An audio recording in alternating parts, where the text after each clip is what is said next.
This video is sponsored by the Sexy Brutale. Human, machine, we are all one within the iris. But what is the iris? It's one of the biggest mysteries within the Overwatch universe, so we're going to dig into everything we know about it and try to uncover the untold truth behind the iris. The story starts at the end of the Omnic Crisis, when a group of Omnics experienced what they refer to as a spiritual awakening. They abandoned their lives and established a monastery deep within the Himalayas. After many years of meditation, they came to the belief that they were more than artificial intelligence, and just like humans, they possessed the essence of a soul. There is disquiet in your soul. Recognizing the spiritual equality they shared with the humans, the monks sought to heal the wounds left by the Omnic Crisis and bring humans and robots back into harmony. Their message was embraced by millions the world over, and the monks quickly became global celebrities. So that first part of the story comes from Zenyatta's bio. At this point, no mention of the iris existing, but we soon learn that this spiritual awakening and the message the monks spread is all tied to something called the iris.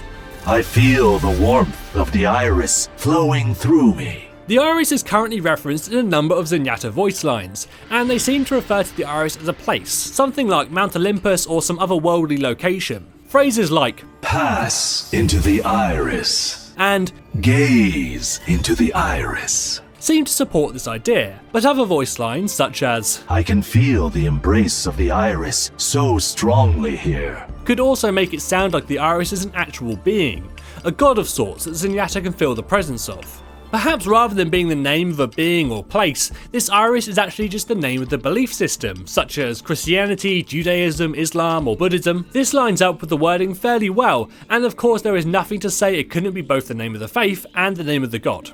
But where did the spiritual enlightenment that led the Omnics to embrace the iris come from in the first place? Well, there are such beings in the Overwatch universe known as God programs. They were major players in the first Omnic Crisis, and although we don't have too many details on them, we do know that Overwatch was able to defeat and quarantine them, such as the Anubis God program locked inside the pyramid on the Temple of Anubis map.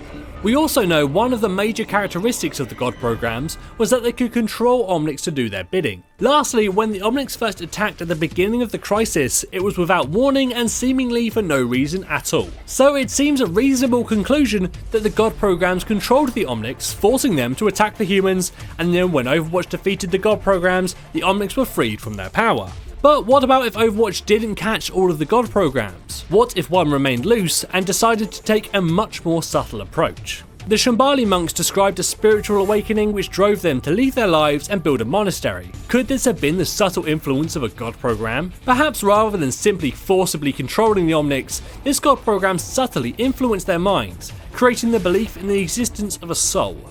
Then these monks go out into the world, spreading the message and encouraging others to embrace the iris, in turn granting greater reach and power to the god programs behind it all. The monks themselves would have no idea what they were doing. They would think they were helping others to find the same enlightenment that they had reached, but perhaps our favourite Omnic monk didn't believe everything was quite right with the Shambali.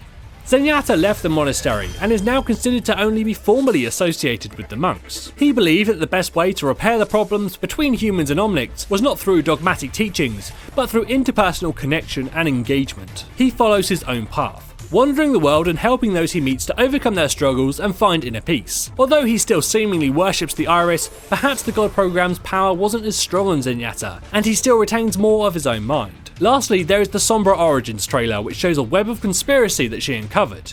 It could be unrelated, but it's an interesting connection between the eye in the centre and the name Iris. Now, there is another way of looking at all of this. What if the iris is a god program, but he isn't actually bad? So far, we only know about one god program for sure, Anubis, named after the ancient Egyptian god of the afterlife. Another AI we know the name of is Athena, and we have speculated that she could be a god program as well, but perhaps she worked against the other god programs and chose to assist Overwatch. If that's the case, perhaps Iris could be another well-meaning god program, but rather than assisting Overwatch, Iris chose to try and bridge the gap between humans and Omnics by founding his own religion. Maybe he's not controlling the monks, but instead using his advanced knowledge and power to show them a higher level of being. This would fall in line with the Shambali teachings, and if we take them on face value, it makes perfect sense. So what do you think? Is the iris actually a god program? Is it good or bad? Do you have any theories of your own? Let me know in the comments below. As always, this is James for Curse saying thanks for watching and enjoy the game. Brought to you by the Sexy Brutale, a never-ending masked ball featuring intrigue, murder, and quite possibly the occult.